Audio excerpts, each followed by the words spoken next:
Oi, linda! Que bom ter você aqui. Eu sou Erika Silva. Seja muito bem-vinda ao nosso canal. Eu quero começar te fazendo uma pergunta. Você se considera uma boa mãe? Eu acredito que sim, né? A gente se esforça tanto. Às vezes a gente se esforça até demais. A gente ultrapassa todos os limites. Mas eu quero continuar falando sobre alguns limites, sobre a saúde mental. O livro de Romanos, no capítulo 1, versículo 25, ele vai dizer o seguinte: pois estes mudaram a verdade de Deus em mentira, e honraram e serviram mais a criatura do que o Criador, que é bendito eternamente. Amém. E aí você me pergunta, o que isso tem a ver com os nossos filhos?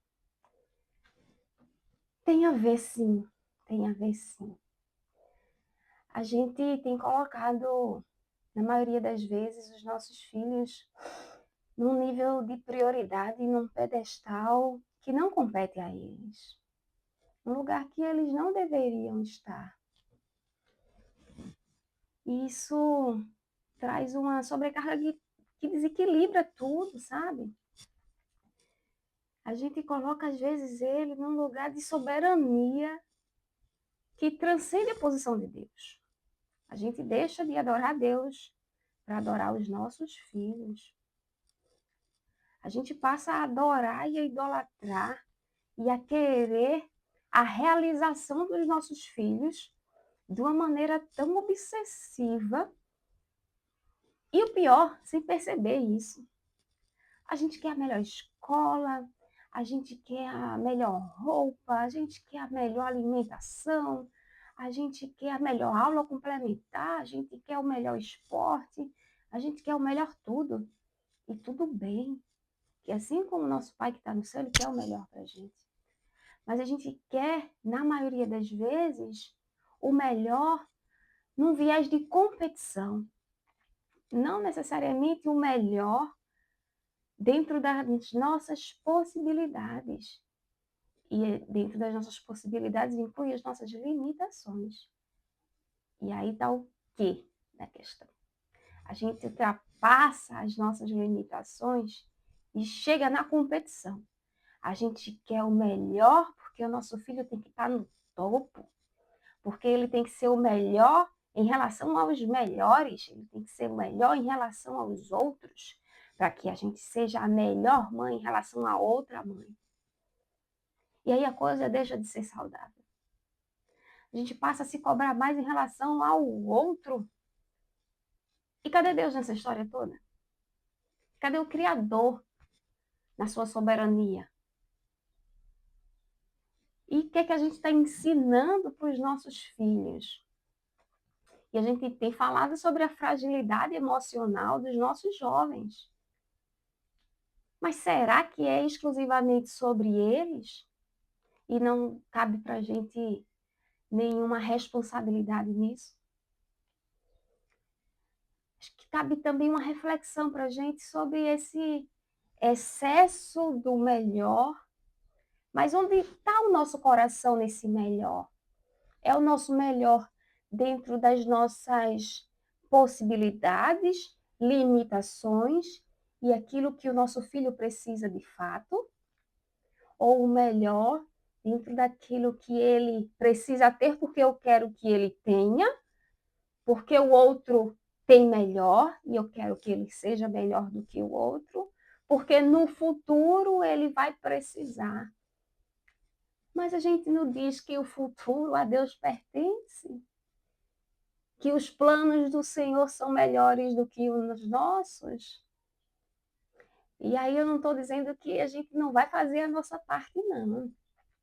Fazer a tua parte, que eu te ajudarei, do suor do teu rosto comerás.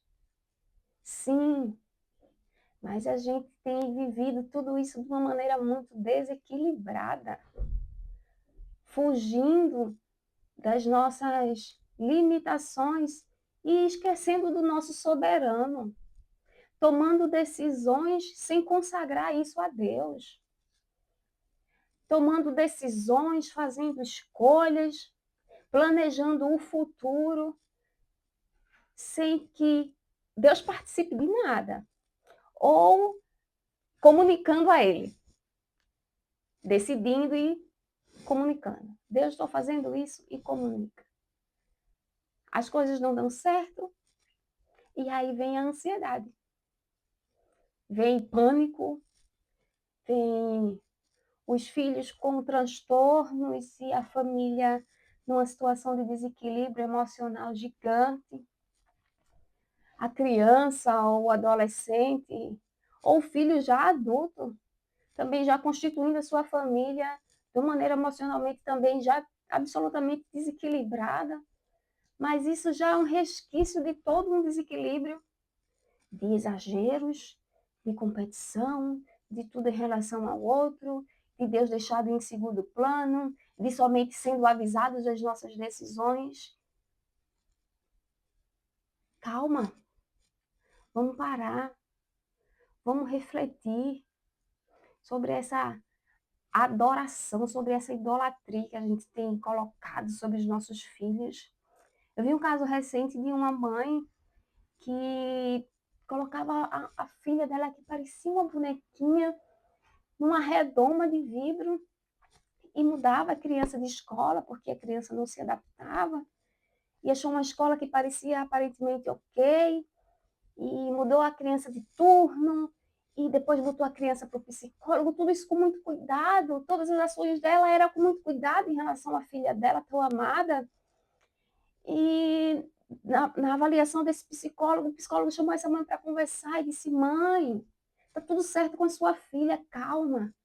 Quem está precisando de ajuda é você. Ela relutou para acreditar nisso.